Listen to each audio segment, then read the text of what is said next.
17 വയസ്സിൽ ദർശനം കണ്ടവൻ.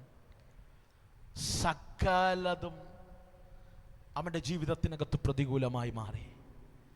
ആ ഒറ്റ സ്വപ്നം കൊണ്ട് എല്ലാം നഷ്ടപ്പെട്ടവൻ.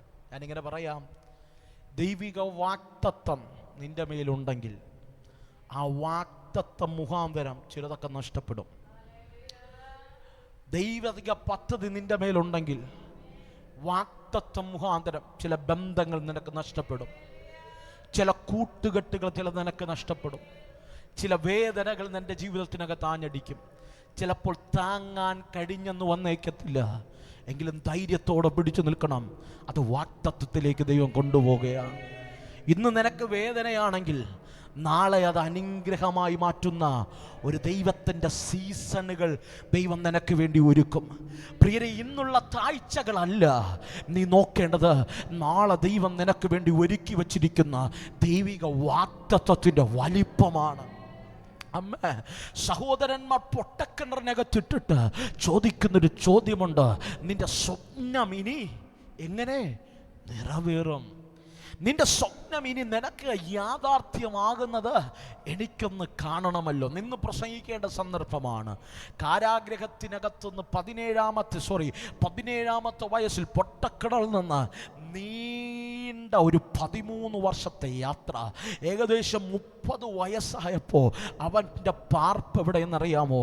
ആമേൻ. ബൈബിളിൻ്റെ ഭാഷയിൽ പറഞ്ഞാൽ അവൻ കുണ്ടറയിൽ കിടക്കുകയാ എന്ന് പറഞ്ഞാൽ ജയിലറയിൽ കിടക്കുകയാ എന്ന് പറഞ്ഞു കഴിഞ്ഞാൽ നന്നായി ഒന്ന് വെള്ളം കുടിക്കാനില്ല.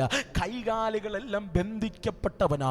വെറും 2 അടിയോ 2.5 അടിയോ മാത്രം ഉയരമുള്ളൊരു വെട്ടിയുണ്ടാക്കിയ കല്ലിനകത്ത് വെട്ടിയുണ്ടാക്കിയ ഒരു ഗുഹയ്ക്കകത്ത്, ഒരു കുഴിക്കകത്ത് ഒരു യൗവനക്കാരൻ കിടക്കുകയാ. എന്തിനു വേണ്ടി അവൻ്റെ കിടപ്പെന്നറിയാമോ? അവൻ കിടക്കുന്നത് വാക്തത്വം മുഖാന്തരമാണ്. അവൻ കിടക്കുന്നത് സ്വപ്നം മുഖാന്തരമാണ്. ഇന്ന് പകൽക്കാലം ഞാൻ നിങ്ങളെ ചലഞ്ച് ചെയ്യാം. നിന്റെ മേലൊരു വാക്തത്വം ഉണ്ടെങ്കിൽ എത്ര വലിയ കുണ്ടറയ്ക്കകത്ത് നീ കിടക്കേണ്ടി വന്നാൽ, എത്ര വലിയ ജയിലറയ്ക്കകത്ത് ശത്രു നിന്നെ ഒതുക്കിയാലും അവിടെ നിന്ന് നീ ഒതുങ്ങില്ല കേട്ടോ. നിന്നെ തേടി ഒരു രാജകീയ ഇൻവിറ്റേഷൻ, രാജകീയമായൊരു ക്ഷണ ദൈവം നിന്റെ ജീവിതത്തിൽ വച്ചിട്ടുണ്ട്, നിന്റെ ഭാവിയിൽ വച്ചിട്ടുണ്ട്, നിന്റെ കുടുംബത്തിൽ വച്ചിട്ടുണ്ട്. ദൈവം നിനക്ക് വേണ്ടി ചില രാജകീയമായ ചിലവിനെ ഒരുക്കി വച്ചിട്ടുണ്ട്.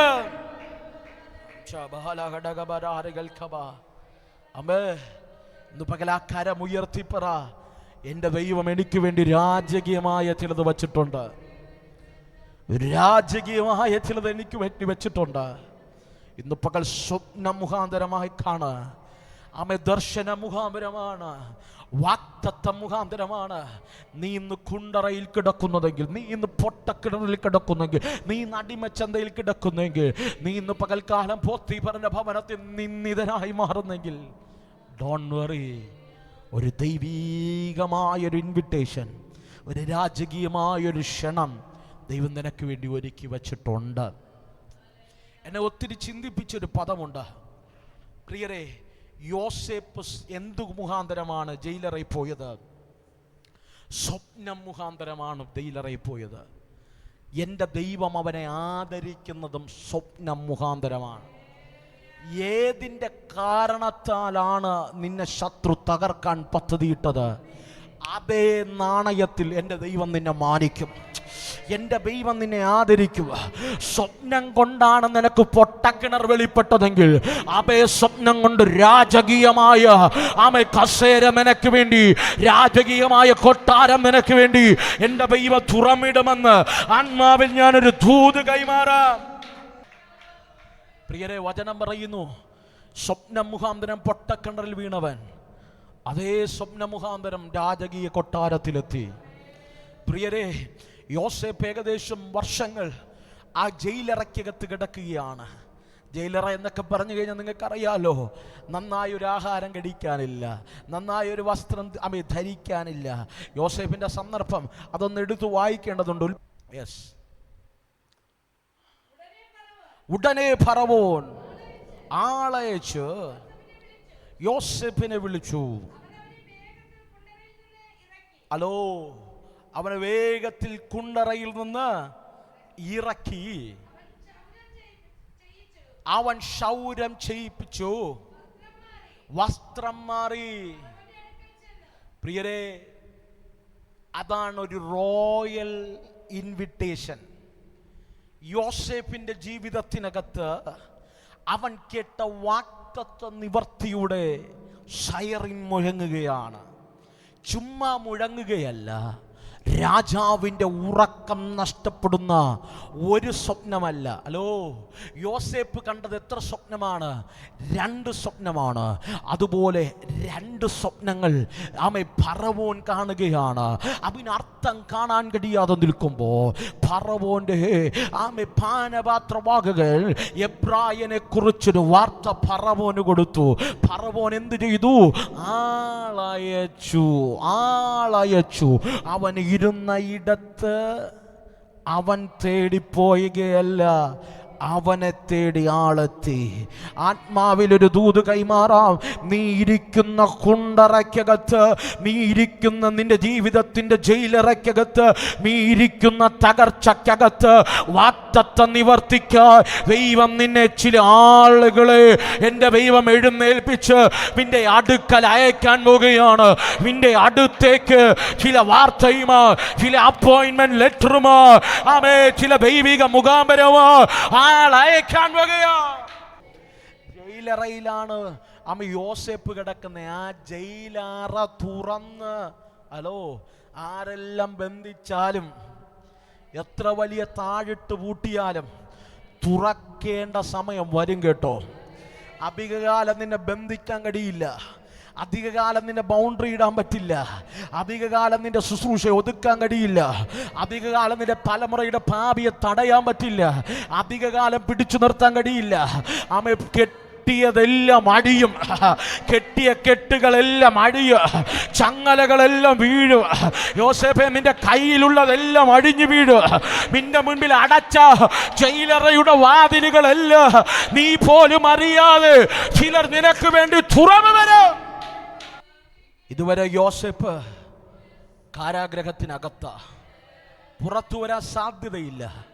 മുൻപിൽ കെട്ടിയടച്ച് ചങ്ങല കൊണ്ട് പൂട്ടിയ പൂട്ടുകളുണ്ട്, കയ്യിൽ ചങ്ങലകളുണ്ട്. ഒരു സാധ്യതയില്ല. ഇന്ന് രാത്രി ദൈവദാസനെ, ഞാൻ രക്ഷപ്പെടാൻ ഒരു സാധ്യതയില്ല. എന്നിൽ വാഗ്ദത്തം നിറവേറാൻ സാധ്യതയില്ല. എൻ്റെ കുടുംബം വിടുവിക്കപ്പെടാൻ സാധ്യതയില്ല. ഇനി എനിക്കൊരു രക്ഷയില്ല ദൈവദാസനെ. എനിക്ക് പ്രതീക്ഷയ്ക്ക് വകയില്ല. എനിക്കിനി ഒരു നല്ല നാളെയില്ല. എനിക്കിനി ഒരു നല്ല ഭാവിയില്ല. എനിക്കിനി ഒരു കുടുംബജീവിതമില്ല. എൻ്റെ തലമുറയ്ക്ക് ഇനി ഒരു നല്ല ജീവിതമില്ല എന്ന് ഭാരപ്പെടുന്ന ആരെങ്കിലും ഉണ്ടെങ്കിൽ ഈ നിമിഷം ആത്മാവ് പ്രവചിക്കുക. നീ ഭാരപ്പെടേണ്ട കുഞ്ഞ്, എൻ്റെ ദൈവം ചില ആൾക്കാരെ അയക്കാൻ പോകുക. നിന്റെ കുടുംബത്തിന്റെ കെട്ടുകളെ എൻ്റെ ദൈവം ഈ നിമിഷം അടിച്ചു മാറ്റി. ചില റോയൽ വിസിറ്റേഷനുകൾ, രാജകീയമായ ചില ക്ഷണങ്ങൾ എൻ്റെ ദൈവം നിനക്ക് വേണ്ടി, നിന്റെ തലമുറയ്ക്ക് വേണ്ടി, നിന്റെ നിന്റെ മിനിസ്ട്രിക്ക് വേണ്ടി.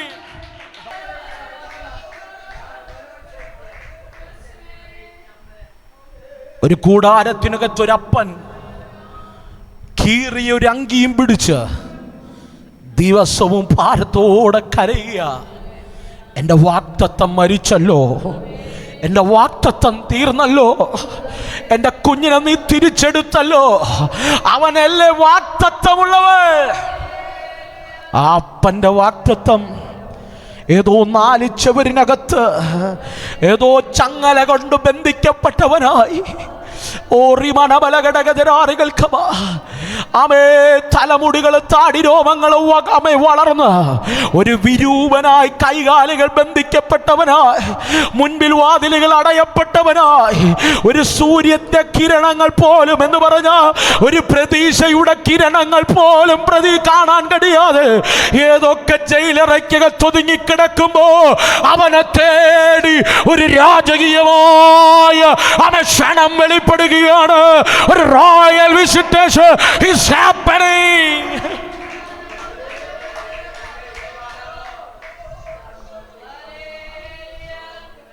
പ്രിയരേ, നമ്മുടെ അപ്പനും അമ്മയ്ക്കും പ്രവർത്തിക്കാൻ കഴിയാത്ത ജീവിതത്തിന്റെ സാഹചര്യങ്ങൾ വരും. അവരുടെ മുൻപിൽ പോലും വാതിലുകൾ നിനക്ക് വേണ്ടി ഒന്നും തുറന്നു തരാൻ കഴിയാത്ത സാഹചര്യം വരും. എല്ലാം അസ്തമിക്കുന്ന സാഹചര്യം വരും. ജീവിതം മുഴുവനും നെഗറ്റീവുകളാകും.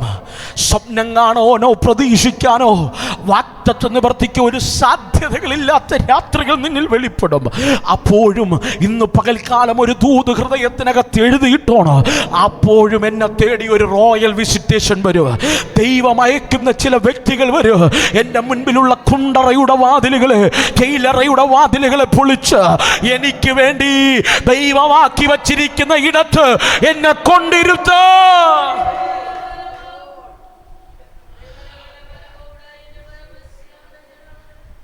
അതിന് വേദപുസ്തകം പറയുന്നൊരു പദമുണ്ട്, പ്രോമിസ് ഹെൽപ്പേഴ്സ്. വാഗ്ദത്ത നിവർത്തിക്ക് ചില സഹായികളെ എൻ്റെ ദൈവം അയക്കും. വല്ലതും പിടികിട്ടിയോ? വാഗ്ദത്ത നിവർത്തിക്ക് ആരെ അയക്കും? ചില സഹായികളെ ദൈവം അയക്കും. ഓ നീ ഭാരപ്പെടേണ്ട കേട്ടോ, നീ ആകുലപ്പെടേണ്ട കേട്ടോ. നീ തകർന്നെന്ന് ലോകം പറയുന്ന ഇടത്ത് നിന്നെ തേടി ചിലർ വരും. നിന്നെ തേടി ചിലർ വരും. അക്കുണ്ടറയ്ക്കകത്ത്, ജയിലറയ്ക്കകത്ത് ഭാരത്തോടെ യോസേഫ് കിടക്കുക. ഒരു പ്രതീക്ഷയില്ല.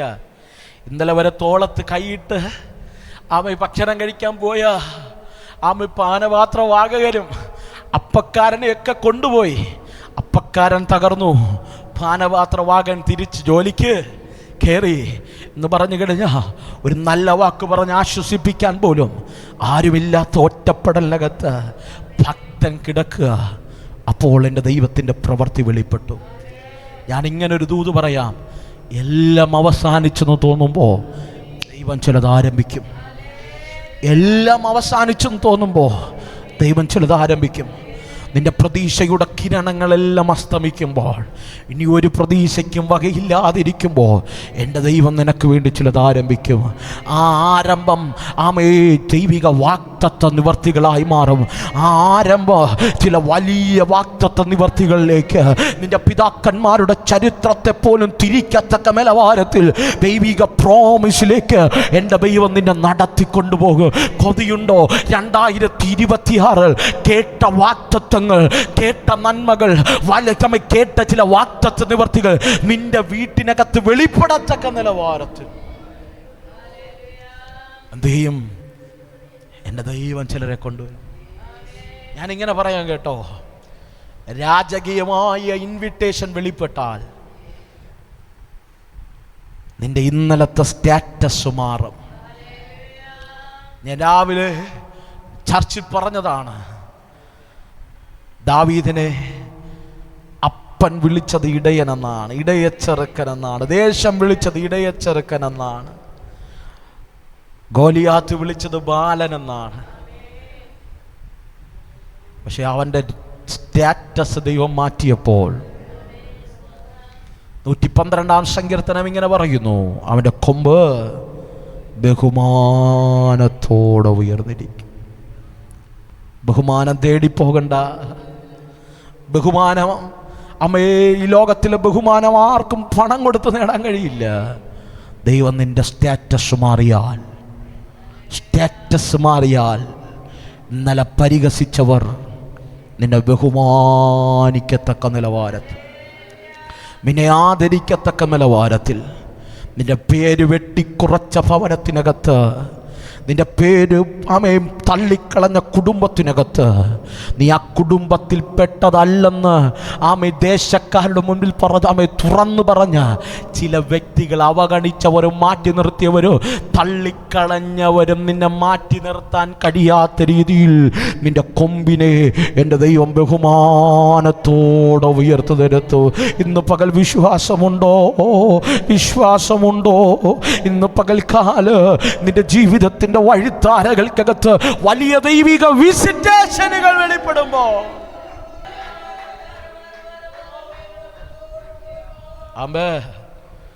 കണ്ടോ പ്രിയരെ, ഒരു റോയൽ വിസിറ്റേഷൻ വന്നപ്പോൾ അവന്റെ കെട്ടുകളെല്ലാം ദൈവം പൊളിച്ചു.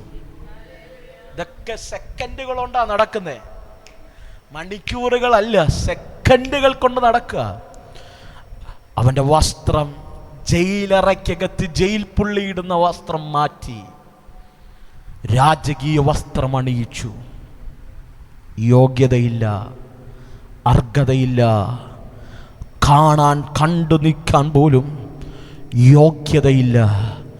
കാരണം അന്നത്തെ ഏറ്റവും വലിയ സാമ്രാജ്യം, അന്നത്തെ ഏറ്റവും വലിയ സിവിലൈസേഷനാണ് ഈജിപ്ഷ്യൻ സിവിലൈസേഷൻ. അവിടുത്തെ ഫറവോനിടുന്ന വസ്ത്രം അത്രയും ശ്രേഷ്ഠമായതാണ്. രാജകീയ വസ്ത്രം അവനെ അണിയിച്ചു. അവൻ്റെ തല ക്ഷൗരം ചെയ്തു. അവനൊരു കോമള രൂപിയാക്കി. എങ്ങോട്ടാ കൊണ്ടുപോയത്? എങ്ങോട്ടാ കൊണ്ടുപോയത്? രാജകൊട്ടാരത്തിലേക്ക്. ഇന്ന് പകൽ രാജാവ് ഒരു ഇൻവിറ്റേഷൻ തന്നാൽ, എൻ്റെ കർത്താവ് നിനക്കൊരു വാതിൽ തുറന്നാൽ, എൻ്റെ ദൈവത്തിന് നിന്നെ ആദരിക്കാൻ ഒരു പദ്ധതി ഇട്ടാൽ, എൻ്റെ ദൈവത്തിന് നിൻ്റെ ഭാവി അവർണ്ണനീയമാക്കാൻ പ്ലാൻ ഉണ്ടെങ്കിൽ, നിൻ്റെ മേൽ വാക്തത്വമുണ്ടെങ്കിൽ, ആരെല്ലാം നിനക്കെതിരായാലും ആത്മാവിലൊന്ന് പറ, ഒരു നാൾ ഞാൻ രാജകീയമായി നടന്നു പോകും. അർഹതയില്ലാത്തടുത്ത് ഞാൻ എൻ്റെ കാല് വയ്ക്കും. അർഹതയില്ലാത്ത രാജ്യത്തിൻ്റെ സ്റ്റെപ്പ് വയ്ക്കും. അർഹതയില്ലാത്ത ദേശത്ത് ഞാൻ എൻ്റെ കാലെടുത്ത് ചവിട്ടു. അർഹതയില്ലാത്ത പട്ടണങ്ങൾ ഞാൻ കാല് കുത്തു. അർഹതയില്ലാത്ത രാജകീയമായ നന്മകൾ ഞാൻ കാലെടുത്ത് വയ്ക്കും. അമ്മേ, ഞാനിങ്ങനെ പറയാം, ഒറ്റ വാക്കി നിർത്താം, എൻ്റെ മുമ്പിൽ സമയം തീർന്നു. സ്വപ്നം മുഖാന്തരം ഈ കഷ്ടതയെല്ലാം അനുഭവിച്ചവൻ, അതേ സ്വപ്നം മുഖാന്തരം രാജാവ് പറയുന്നു, നിന്റെ കൈയൊന്ന് നീട്ടിയേ, ഇനി എൻ്റെ മുദ്രമോതിരം നിന്റെ വിരലുകളിൽ കിടക്കട്ടെ. വല്ലതും പിടി കിട്ടുന്നുണ്ടോ? സ്വപ്നം മുഖാന്തരം തകർക്കാൻ പദ്ധതിയിട്ട് പൊട്ടക്കിണറിനകത്തിട്ടവർ കാലിച്ചാക്കുമായി വരുമ്പോൾ, കാലിച്ചാക്കുമായി വരുമ്പോൾ അർത്ഥം അവൻ്റെ 10 സഹോദരന്മാർ, ബെന്യാമീൻ വീട്ടിലാണ്, 10 സഹോദരന്മാർ കാലിച്ചാക്കുമായി ധാന്യം വാങ്ങാൻ വരുമ്പോൾ, ആ ധാന്യങ്ങളുടെ എല്ലാം പണ്ണകശാലകളുടെ താക്കോൽ കൂട്ടവുമായി ഒരുവൻ രാജസിംഹാസനത്തിലിരിക്കുക. നിന്നെ തകർക്കാൻ നോക്കിയവ, നിന്റെ അടുക്കൽ മുട്ടുകുത്തുന്ന, നിന്നെ തകർക്കാൻ നോക്കിയവ കാലിച്ചാക്കുമായി നിന്റെ അടുക്കൽ വരുമ്പോ, നിന്നെ രാജ പണ്ണാരങ്ങൾ മുഴുവനും നിറച്ച് പണ്ണകശാലകളുടെ താക്കോ. യോസേഫിന്റെ ചരിത്രം പഠിച്ചു കഴിഞ്ഞാൽ അവൻ ദേശം മുഴുവനും എന്ത് പണിതു? പണ്ണകശാലകൾ പണിതു. ഇംഗ്ലീഷിൽ പറയുന്നത് store houses. He build store houses. അവൻ പണ്ണകശാലകൾ പണിതു. അവിടെ മുഴുവൻ എന്ത് ചെയ്തു? ധാന്യങ്ങൾ കൊണ്ട് നിറച്ചു. യോസേഫും കൂട്ടാളികളും അളക്കാൻ തുടങ്ങി. അളക്കാൻ കഴിയാത്ത വണ്ണം അളവുള്ളത് കൊണ്ട്, അളവ് എന്ന് പറഞ്ഞാൽ അളക്കാൻ പോലും പറ്റാത്ത രീതിയിൽ അവൻ്റെ പണ്ണകശാലകളെ മുഴുവനും ദൈവം നിറച്ചു. എപ്പോൾ? ഒരു റോയൽ വിസിറ്റേഷൻ വെളിപ്പെട്ടപ്പോൾ സകലതും നിറച്ചു. അപ്പോൾ അവനെ തകർക്കാൻ നോക്കിയവരെന്ത് ചെയ്യുക? കാലിച്ചാക്കുമായി വരിക. ഇന്ന് പകൽ നിനക്കാൾ എത്ര ശക്തന്മാരായാലും, നിന്നെ തകർക്കാൻ പദ്ധതിയിട്ടിട്ടുള്ളവരെല്ലാം നിന്റെ അടുക്കൽ വരും, നിന്റെ മുൻപിൽ മുട്ടുകുത്തും. നിന്റെ കൊമ്പിനെ ബഹുമാനത്തോടെ ദൈവം ഉയർത്തി നിർത്തും. അന്ന് നിനക്ക് പറയാനൊരു സാക്ഷ്യം വേണ്ടേ? അമ്മ നിനക്ക് പറയാനൊരു സാക്ഷ്യം വേണ്ടേ? യോസേഫ് പറയുന്നുണ്ടോ, സഹോദരന്മാരെ, നിങ്ങൾ എനിക്ക് ജീവഹാനി വരുത്തുവാൻ ഇതൊക്കെയും ചെയ്തു. പക്ഷെ എൻ്റെ ദൈവമോ മഹാജനത്തിൻ്റെ രക്ഷയ്ക്ക് വേണ്ടി എൻ്റെ ദൈവം എന്നെ മിസ്രയീമിൽ കൊണ്ടുവന്നു. ഇന്ന് പകൽ നീ അനുഭവിച്ച കഷ്ടതയുണ്ടല്ലോ, അതെല്ലാം നിനക്ക് മാത്രമല്ല, ആയിരങ്ങൾക്ക് ജീവരക്ഷയ്ക്ക് വേണ്ടിയാ. ഇന്ന് പകൽക്കാലം ഇവിടെ ഞാൻ പ്രസംഗിക്കുന്നുണ്ട്, ലൈവ് പോകുന്നുണ്ട്, ഒത്തിരി പേർ കാണുന്നുണ്ടായിരിക്കുക. ഒരുപക്ഷെ കാണുന്നതിൽ പലരും എന്നെ വിളിച്ച എനിക്ക് കോള് പോലും അറ്റൻഡ് ചെയ്ത് പ്രാർത്ഥിക്കാൻ കഴിയുന്നില്ല. ഞാൻ അനുഭവിച്ച കഷ്ടതകൾ എന്തിനു വേണ്ടി? അനേകർക്കൊരാശ്വാസമായി മാറാൻ, അനേകർക്കും നന്മയായി മാറാൻ, അനേകരുടെ വിഷയങ്ങൾക്ക് ഇടിവിൽ നിൽക്കാൻ. ഇന്ന് പകൽക്കാലം വല്ല പിടി കിട്ടുന്നുണ്ടോ? ഇന്നത്തെ കഷ്ടത നാളത്തെ അനുഗ്രഹത്തിന്, ഇന്നത്തെ താഴ്ചകൾ നാളത്തെ ഉയർച്ചകൾക്ക്, ഇന്നത്തെ തകർച്ചകൾ നാളെ നീ പണിയപ്പെട. ആമേൻ. ഇന്നത്തെ വേദനകൾ നാളത്തെ സന്തോഷത്തിന്, ഇന്നത്തെ കണ്ണുനീരിന്റെ താഴ്ചകൾ നാളത്തെ ആനന്ദത്തിന്റെ നൃത്തത്തിന്. രാത്രി ഞാൻ ആത്മാവിൽ ഒറ്റ വാക്കിൽ പറഞ്ഞു നിർത്തട്ടെ, ഇതെല്ലാം താൽക്കാലികമായതാണ്. ഇതെല്ലാം നിനക്ക് ലഭിക്കും. ഒരു ഒറിജിനൽ, ഒരു റിയൽ, അൾട്ടിമേറ്റ്, മാറ്റമില്ലാത്ത വാഗ്ദത്തം. ഒരു കല്യാണത്തിന് ദൈവം നമ്മെ ക്ഷണിക്കുക. അതിനുവേണ്ടി ഒരുങ്ങിയാൽ വചനം പറയുന്നു, യോസേപ്പിൻ്റെ കൂടെ ദൈവം ഉണ്ടായിരുന്നു. ദൈവം ഉണ്ടെങ്കിൽ ഇതെല്ലാം ഉണ്ടാകും. ദൈവം ഉണ്ടെങ്കിൽ ഇതെല്ലാം വെളിപ്പെടും. ഇന്ന് പകൽക്കാലം ആ ദൈവം നിന്നെ ക്ഷണിക്കുക. എന്തിനു വേണ്ടി? ഇവിടം കൊണ്ട് തീരാത്ത നിത്യമായൊരു നന്മയ്ക്ക് വേണ്ടി, ഇവിടം കൊണ്ട് അവസാനിക്കാത്തൊരു നിത്യമായ നന്മയ്ക്ക് വേണ്ടി.